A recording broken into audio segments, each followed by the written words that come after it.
우리가 나눌 하나님의 말씀은 사무엘상 2장 27절에서 36절 말씀입니다.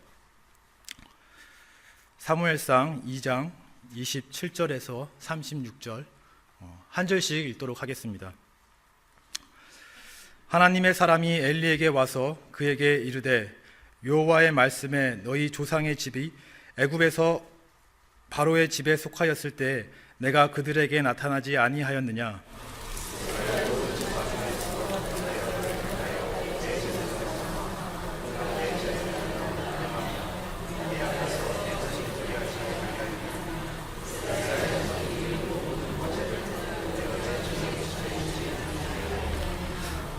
너희는 어찌하여 내가 내 초소에 명령한 내 재물과 예물을 밟으며 내 아들들을 나보다 더 중히 여겨 내 백성 이스라엘이 드리는 가장 좋은 것으로 너희들을 살찌게 하느냐?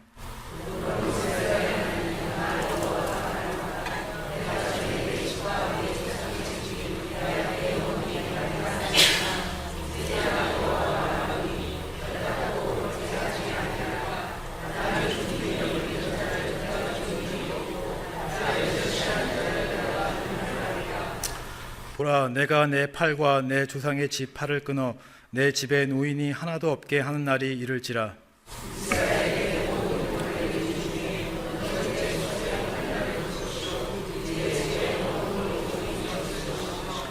내 제단에서 내가 끊어버리지 아니할 내 사람이 내 눈을 세잔하게 하고 내 마음을 슬프게 할 것이요 내 집에서 출산되는 모든 자가 젊어서 죽으리라.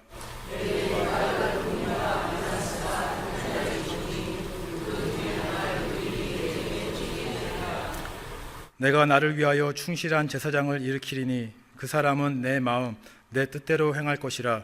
내가 그를 위하여 견고한 집을 세우리니 그가 나의 기름 부음을 받은 자 앞에서 영구히 행하리라.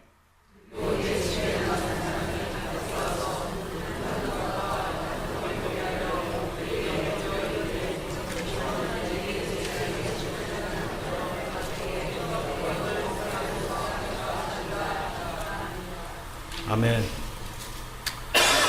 오늘 본문에 있는 말씀은 엘리 가문에 대한 심판입니다. 오늘 이 내용을 통하여서 하나님의 어떤 심판의 공의, 또 그 가운데 내리는 회복의 은혜를 우리가 살펴보도록 하겠습니다. 엘리 제사장이 있던 시대는 사사시대입니다. 이 시대는 하나님의 말씀보다 개인의 소견, 개인의 생각이 더 중요한 시대였습니다.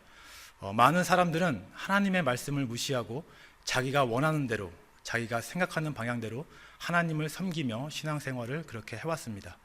그러다 보니까 이 시대는 육적으로 뿐만 아니라 영적으로 무질서하고 또 죄악이 아주 남용되는 그런 시대였습니다. 이런 무질서와 이런 죄악들은 이 세상에만 있던 것들이 아니라 하나님의 성전에서도 나타났습니다. 그 당시 하나님의 성전에는 대제사장 엘리와 그의 두 아들 홈니와 비느하스가 제사장으로서 하나님의 일을 감당하고 있었습니다. 그런데 이 엘리 대제사장은 나이가 많아 늙어서 실질적으로 많은 일들을 할 수 없었고, 이 두 아들 홈니와 비느하스가 전체적인 이런 제사장의 직분을 감당하고 있었습니다. 그런데 이 두 제사장은 하나님을 두려워하지 않고 이 성전 안에서 자기가 원하는 대로 많은 죄악을 저지르면서 그렇게 제사장의 직분을 감당하고 있었습니다. 그들이 저지른 죄악은 여러 가지가 있는데 그 중에 하나는 제사를 드리고 나서 그 후에 그 고기를 또 삶은 다음에 그 일부를 제사장에 주는 그런 관례가 있었는데, 이들은 그런 관례를 다 무시하고 고기를 삶는 중에 이 갈고리로 고기를 찍어가지고 자기가 원하는 만큼 나오는 대로 자기들이 그것을 취하는 적이 많이 있었고, 또 고기를 제사를 드린 다음에 그 고기를 완전히 다 태운 다음에 그 일부를 제사장이 갖게 되었는데, 그들은 그거를 다 무시하고 자기가 생고기를 원할 때는 그 제사 드리는 그 사람한테 나는 생고기를 원하니까 그냥 이 고기를 달라 해서 그렇게 뺏기도 하였습니다. 그리고 또 하나는 회막문에서 수종드는 여인이 있었는데 그들을 성적으로 이렇게 추행하는 그런 일들이 있었습니다. 그 당시 이 회막 문에서 수종을 드는 여인들은 낮은 위치에 있는 사람이었겠죠. 어떤 힘이 없는 약한 자들이었습니다. 그리고 제사장들은 그 성전에서 사회적으로 어떤 힘과 권세가 있는 그런 사람들이었습니다. 즉 자신의 권세를 이용해서 힘이 없는 여자들을 강제로 끌고 가서 성추행을 하는 이런 죄악을 바로 하나님의 성전에서 저질렀던 것이죠. 그래서 이런 두 제사장들의 추악한 행위가 너무나도 심하고 하나님 보시기에 하나님의 진노를 불러일으켜서 결국에 하나님은 그들을 이 심판 가운데로 그들에게 이 형벌을 내리십니다. 이거를 하기 위해서 하나님은 먼저 대제사장 엘리에게 나아가십니다. 오늘 우리가 27절을 보면은 이렇게 얘기합니다. 하나님의 사람이 엘리에게 와서 그에게 이르되 라고 이렇게 말씀을 합니다. 여기서 우리 한번 생각을 해봤으면 좋겠습니다. 실질적으로 많은 죄를 저지른 사람은 바로 그의 아들 홈니와 비느하스입니다. 그런데 왜 하나님의 사람이 그들의 죄악을 묻고 심판을 하려 했을 때 그들에게 먼저 간 것이 아니고 왜 대제사장 엘리에게 갔을까요? 그것은 바로 대제사장 이 엘리가 이 성전의 머리가 되고 대제사장으로서 이 성전 안에서 어떤 악이 들어오는 것을 막고 하나님의 성전의 그 거룩함을 그대로 유지하는 일에 대해서 책임을 갖는 자였습니다. 그런데 그가 그 책임에 다하지 않고 그의 아들들이 성전 안에서 악을 행하는 것을 방관하고 묵인하였기 때문에 그 죄를 먼저 이 엘리에게 묻고 있는 것입니다. 사실 근데 이러한 원리가 에덴 동산에서도 일어납니다. 여러분 잘 알다시피 아담과 하와가 범죄를 저지릅니다. 그리고 하나님께서 그들에게 나타나시고 이 죄를 묻습니다. 그런데 하나님은 누구에게 먼저 묻죠? 실질적으로 죄를 먼저 지은 건 하와인데 하와에게 묻지 않고 아담에게 묻습니다. 왜 그렇게 할까요?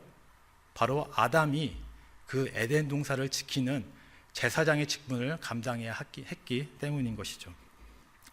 이 에덴 동산은 거룩한 신전이었습니다. 하나님께서 아담과 하와를 창조하시고 그곳에서 마음껏 자유롭게 누릴 수 있게 하였지만 또 그 동시에 하나님이 그곳을 거느리는 그곳을 다니는 거룩한 신전이었던 것이죠. 그래서 하나님께서 아담에게 주신 명령은 단순히 그곳을 자유롭게 놀고 선악과를 먹지 말라 그것뿐만이 아니고 그 에덴 동산을 거룩한 곳으로 잘 다스리라라는 것이었습니다. 하나님께서 아담에게 주신 명령은 너희가 생육하여 번성하여 땅에 충만하라 이것을 정복하고 다스리라라고 명령을 하셨죠. 바로 이것은 하나님이 주신 그 주권을 위임받아서 그 에덴 동산에서 왕의 역할로서 그 동산을 잘 통치하라라는 그런 뜻이 있었습니다. 그리고 또 하나는 그 거룩한 에덴 동산에 어떠한 악의 모습도 나타나지 않게 거룩하게 그곳을 잘 지키라는 제사장의 직분을 또한 아담에게 준 것이죠. 그런데 아담은 바로 이 제사장의 직분, 왕의 직분을 소홀히 한 것이죠. 제가 신학교에 있을 때 제 친구하고 종종 이런 얘기를 했습니다. 에덴 동산에 이 사탄이 들어왔을 때 아담이 그것을 알았을까 몰랐을까. 그리고 또 사탄이 그 뱀이 하와한테 이렇게 속이는 여러 가지 대화를 하고 있을 때 그 현장을 아담이 알고 있었을까 몰랐을까, 목격을 했을까 안 했을까, 그런 질문을 한 적이 있습니다. 만약에 아담이 사탄이 에덴 동산에 들어왔다는 것을 먼저 알고 또 적극적으로 사탄을 몰아내려고 그런 행동을 취했다라고 한다면 이러한 지금 이 세상이 일어나지 않았을 수도 있지 않았을까.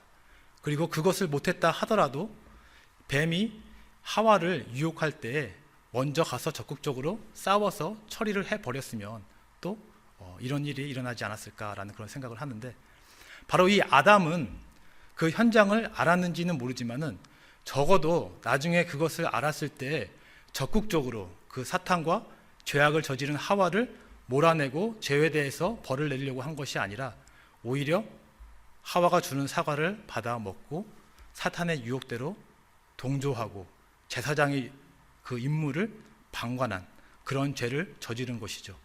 그렇기 때문에 하나님은 죄를 실질적으로 지은 하와보다 아담에게 먼저 찾아와서 그의 죄를 먼저 묻게 된 것이죠. 바로 이런 원리로서 하나님은 그 자신의 성전, 자신의 동상을 지키는 데 있어서 먼저 그 머리가 되고 책임을 주는 제사장을 두고 그가 잘 다스리게 하셨습니다. 그런데 바로 이 엘리 대제사장은 그것을 묵인하고 방관하고 오히려 그의 아들들이 죄를 짓는 데에서 그냥 가만히 두면서 그들이 주는 여러 가지 콩고물을 먹으면서 그냥 그렇게 지냈던 것이죠. 그래서 바로 하나님은 먼저 엘리에게 가서 그의 잘못을 이렇게 물었던 것입니다. 그런데 이와 같은 원리가 바로 우리 가정에서도 있습니다. 우리 가정은 뭐죠? 가장 작은 규모의 교회입니다. 그리고 하나님께서는 남자에게 이 가정을 잘 지키고 다스리라는 대제사장의 직분을 우리에게 주셨습니다. 그래서 바로 이 남자가 바로 이 가정을 잘 지키고 잘 이끌 수 있도록 우리가 최선을 다해야 하는 것이죠. 여러분, 에베소서 5장 23절 한번 보시기 바랍니다. 에베소 5장 23절에 이렇게 말씀합니다. 아내들이여 자기 남편에게 복종하기를 주께 하듯 하라. 이는 남편이 아내의 머리됨이 그리스도께서 교회의 머리됨과 같음이니 그가 바로 몸의 구주시니라 라고 이렇게 말합니다. 즉 하나님은 남편에게 머리됨, 즉 권위를 허락하여 주셨습니다. 바로 예수 그리스도가 교회의 머리인 것처럼 남편이 가정의 그리고 아내의 머리가 될 것이다 라고 그렇게 말씀을 합니다. 그리고 남편들에게 이렇게 명령을 합니다. 남편들아 아내 사랑하기를 그리스도께서 교회를 사랑하시고 그 교회를 위하여 자신을 주신 같이 하라. 이는 곧 물로 씻어 말씀으로 깨끗하게 하사 거룩하게 하시고 자기 앞에 영광스러운 교회로 세우사 티나 주름 잡힌 것이나 이런 것들이 없이 거룩하고 흠이 없게 하려 하심이라 라고 이렇게 말씀을 합니다. 즉 남편에게 아내를 사랑하라 하면서 그 목적이 뭐냐면은 곧 물로 씻어 말씀으로 깨끗하게 하사 거룩하게 하시고 티나 주름 잡힌 것이나 이런 것들이 없이 거룩하고 흠이 없게 하려 함이라 라고 이렇게 말씀을 하고 있는 것이죠. 바로 이런 역할을 감당하기 위해서 하나님은 아내들에게 남편에게 순종하고 복종해라 라고 이런 명령을 주신 것이죠. 그렇기 때문에 우리 남자들은 이 남편 된 사람들은 이런 제사장의 역할을 잘 감당을 해야 하는 것입니다. 그리고 이런 역할을 잘 감당할 때에 바로 하나님께서 주신 이 가정의 질서가 바로 세워질 수 있는 것이죠. 그런데 남편이 바로 이런 역할을 하지 않으면은 아내들이 남편에게 순종하고 싶을까요? 그렇지 않죠. 그러면서 바로 하나님이 주신 질서가 가정에서 깨지게 되는 것입니다. 그래서 우리 남편들은 일하고 오면 피곤하고 여러 가지 또 이렇게 쉬고 싶은 마음이 많지만 그 가운데서도 항상 어떤 성도의 기본 모습을 보이고 또 예배자의 모습으로서 우리 가정을 이끌어가는 그런 모습을 보여야 할 줄로 믿습니다. 또 그렇게 우리 가정을 이끌어 가시길 축원드립니다. 다시 우리 본문으로 돌아와서 말씀을 보도록 하겠습니다. 엘리 가문의 심판은 생각보다 무섭습니다. 하나님의 이 심판에서는 은혜의 모습은 전혀 볼 수가 없습니다. 하나님은 철저하게 그들의 행위대로 그들을 심판하십니다. 바로 이 모습은 하나님께서 아담에게 내리신 그 심판의 모습과 같습니다. 하나님과 아담은 언약의 관계가 있었습니다. 그리고 이 언약은 조건적인 언약입니다. 하나님께서 아담에게 명령을 내리시고 아담이 그 명령에 순종할 경우에는 하나님께서 축복을 내리시지만 그 명령에 불순종할 경우에는 이 언약은 깨지고 그리고 아담은 하나님의 심판을 받아야 하는 그런 언약인 것입니다. 바로 하나님께서는 동산 중앙에 바로 선과 악을 아는 나무를 주셨고 그 선악과를 먹지 말라고 하셨습니다. 그래서 이 명령을 잘 지키면은 하나님이 주신 그 언약 안에서의 축복을 누리며 살아갈 수가 있었는데 바로 아담과 하와는 이 언약을 약속을 지키지 못하고 불순종함으로써 하나님의 심판을 받게 되었습니다. 그래서 그 심판은 바로 하나님이 축복하여 내려주신 그 에덴 동산에서 쫓겨나게 되었고, 또 그리고 그들은 곧 죽게 되는 바로 이 죽음이라는 벌을 받게 된 것이죠. 바로 이 모습이 오늘 엘리 가문의 심판에 그대로 나타나 있습니다. 여러분 30절을 보시길 바랍니다. 30절에 이렇게 말씀을 합니다. 그러므로 이스라엘의 하나님 나 여호와가 말하노라. 내가 전에 내 집과 내 조상의 집이 내 앞에 영원히 행하리라 하였으나 이제 나 여호와가 말하노니 결단코 그렇게 하지 아니하리라. 이렇게 말씀합니다. 여기서 레위 지파는 하나님께서 약속을 하십니다. 내가 특별히 너희를 레위 지파로 택해서 하나님의 일을 감당하는 사람이 될 것이다. 그래서 너희들은 하나님의 성전에 자유롭게 들어오고 나가면서 내가 준 그 일들을 너희들이 감당할 수 있다. 이렇게 하나님은 약속을 하셨습니다. 바로 성전 안에서 자유롭게 왔다 갔다 하면서 하나님의 일을 할 수 있는 건 특복이고 축복인 것이죠. 바로 그렇게 제사장의 역할을 감당할 수 있었는데 바로 이 두 아들은 하나님 앞에 불순종하게 되었죠. 그리고 하나님은 바로 어떻게 했죠? 나 여호와가 말하노니 결단코 그렇게 하지 아니하리라. 바로 그 약속을 깨버린 것입니다. 그리고 그들에게 바로 이 심판을 내리는 것이죠. 그리고 그 밑에 보면 이렇게 말씀합니다. 나를 존중히 여기는 자를 내가 존중히 여기고 나를 멸시하는 자를 내가 경멸하리라 라고 이렇게 얘기하죠.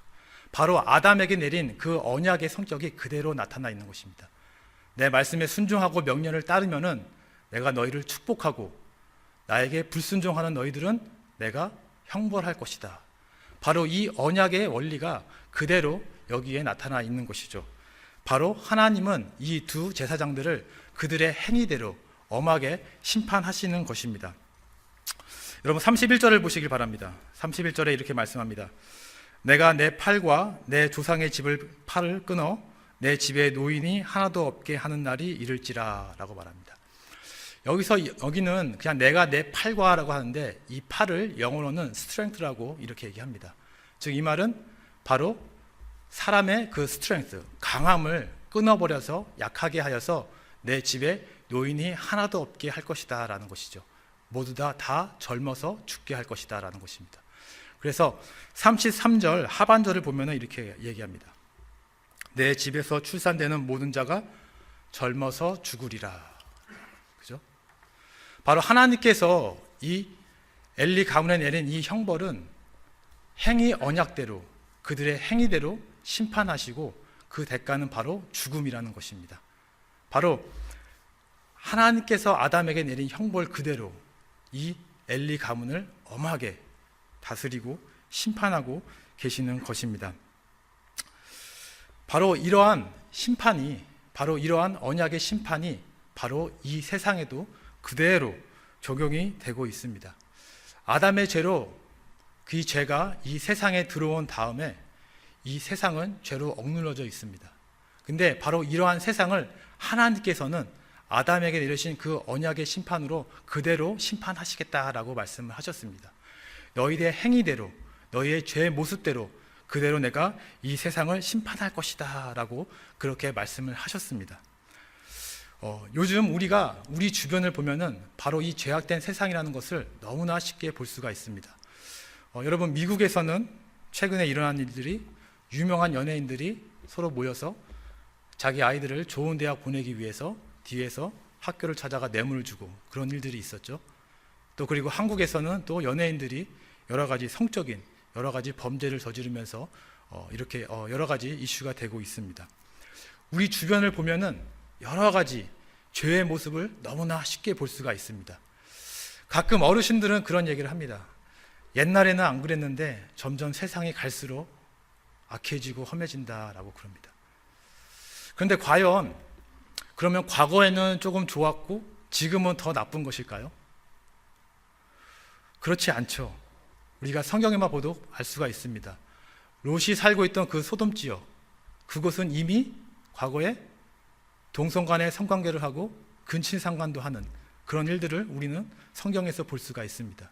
그리고 더 과거로 가면 노아 시대는 어떻게 됐죠? 하나님께서는 인간을 만드신 것을 후회하고 물로 멸망을 시켰죠. 아담의 죄로 죄가 이 세상에 들어온 이후부터는 과거나 지금이나 미래나 더 나은 세상도 없고 더 악한 세상도 없습니다. 이미 죄로 완벽히 더러워진 이 세상이라는 것이죠.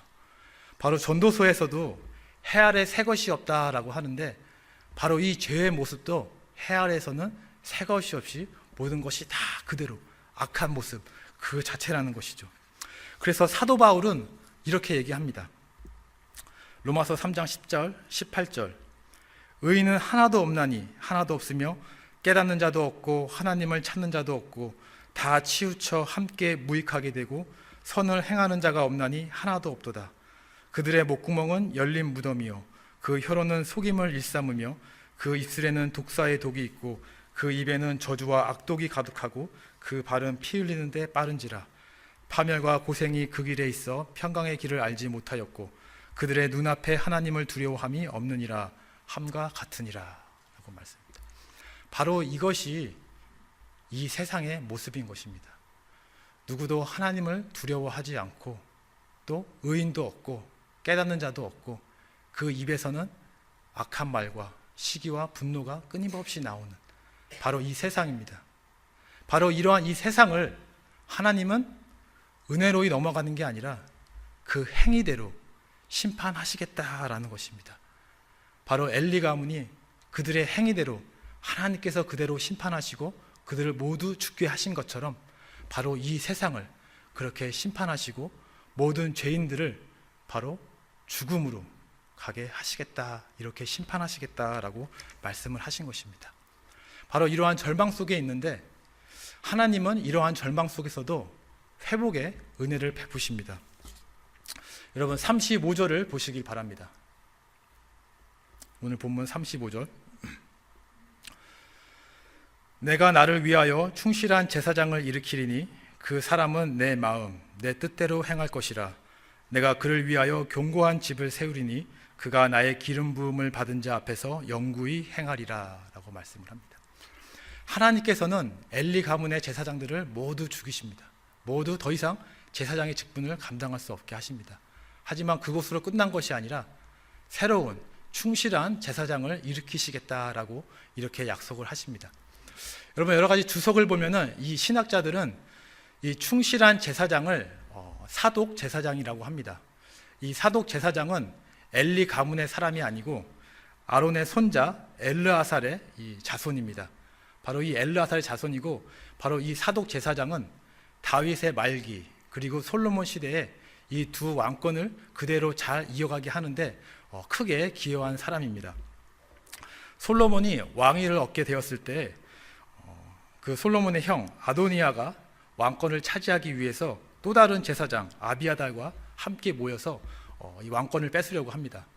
바로 그때 선지자 나단과 또 제사장 이 사독 그리고 다윗의 용사들이 솔로몬과 함께 하여서 이 솔로몬의 이 왕위를 견고하게 만듭니다. 그리고 그 후에 솔로몬은 제사장 아비아달을 파면하고 바로 이 사독을 대제사장으로 세웁니다.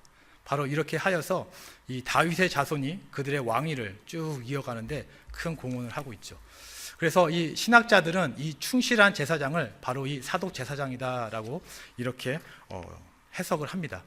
그런데 바로 이 사독 제사장뿐만 아니라 이 충실한 제사장을 가리키는 것은 누구냐면 바로 영원한 대제사장 예수 그리스도를 말씀하고 있는 것입니다. 바로 그 여기서 얘기하는 것은 내가 그를 위하여 견고한 집을 세우리니 그가 나의 기름 부음을 받은 자 앞에서 영구히 행하리라 라고 이렇게 말씀을 합니다. 하나님께서 그를 위해서 견고한 집을 세우겠다, 그리고 기름 부음을 받은 자 앞에서 영구히 행하겠다라고 이렇게 말씀을 합니다.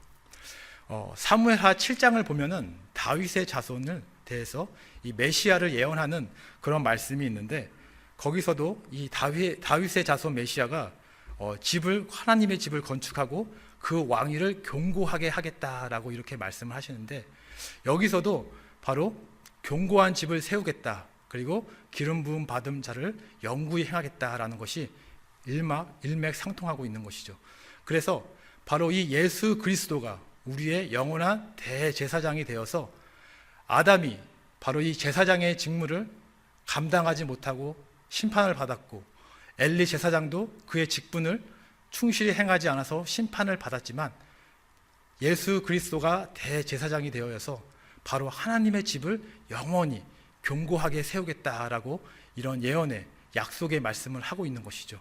바로 이 대제사장 되시는 예수 그리스도께서 바로 이 세상 또한 추악한 죄악으로 더럽혀지고 그 행위대로 하나님께서 심판하시겠다라는 그 심판 속에서 우리를 구원하시겠다라는 그 구원의 은혜를 베풀어 주시고 있는 것입니다.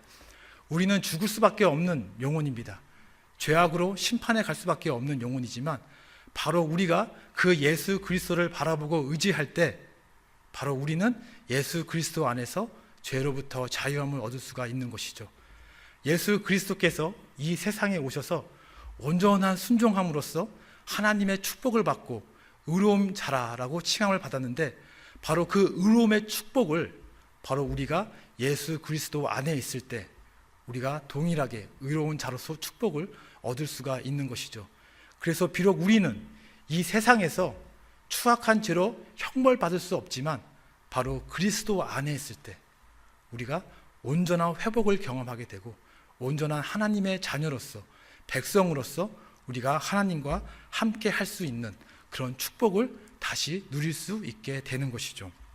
그래서 히브리서 기자는 바로 이 예수 그리스도를 이렇게 소개합니다. 히브리서 2장을 한번 보시겠습니다. 히브리서 2장 17절에서 18절. 그러므로 그가 범사의 형제들과 같이 되심이 마땅하도다. 이는 하나님의 일이 자비하고 신실하신 대제사장이 되어 백성의 죄를 속량하려 하심이라. 그가 시험을 받아 고난을 당하셨은즉 시험 받는 자들을 능히 도우실 수 있느니라 라고 말씀합니다. 대제사장이 되어서 우리 백성의 죄를 속량하고 회복시켜 줄 수 있다라고 하고 친히 그 고난을 당하셨기 때문에 바로 우리가 이 세상에서 받는 그 고난을 능히 이해하시고 도우실 수 있다라고 말씀을 하십니다. 히브리서 4장 14절은 또 이렇게 말씀합니다.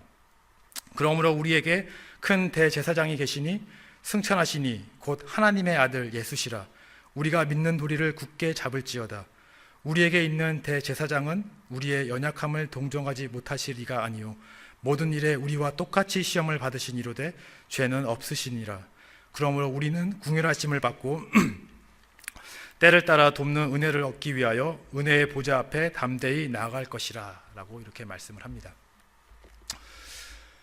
우리 대제사장 되시는 바로 이 예수 그리스도께서 우리를 모든 죄에서 자유롭게 하시고 또 우리의 연약함을 잘 아셔서 우리를 동정하시고 우리를 위로하여 주시고 우리의 고난을 잘 아셔서 또 고난도 이길 수 있게 우리를 인도하여 주신다라고 말씀하셨습니다. 그렇기에 죄악된 세상에서 우리가 매일 넘어지며 정말 죄악되고 힘들어서 고통받는 이 세상 속에서 우리가 어디에서 소망을 얻고 어디에서 희망을 얻으며 살아갈 수가 있겠습니까? 바로 예수 그리스도밖에 없죠. 바로 예수 그리스도 안에 있을 때만이 우리가 이 세상에서 온전한 희망과 소망을 얻고 살아갈 수가 있는 것입니다. 바로 이 예수 그리스도께서는 사마리아 여인에게 이렇게 말씀하십니다.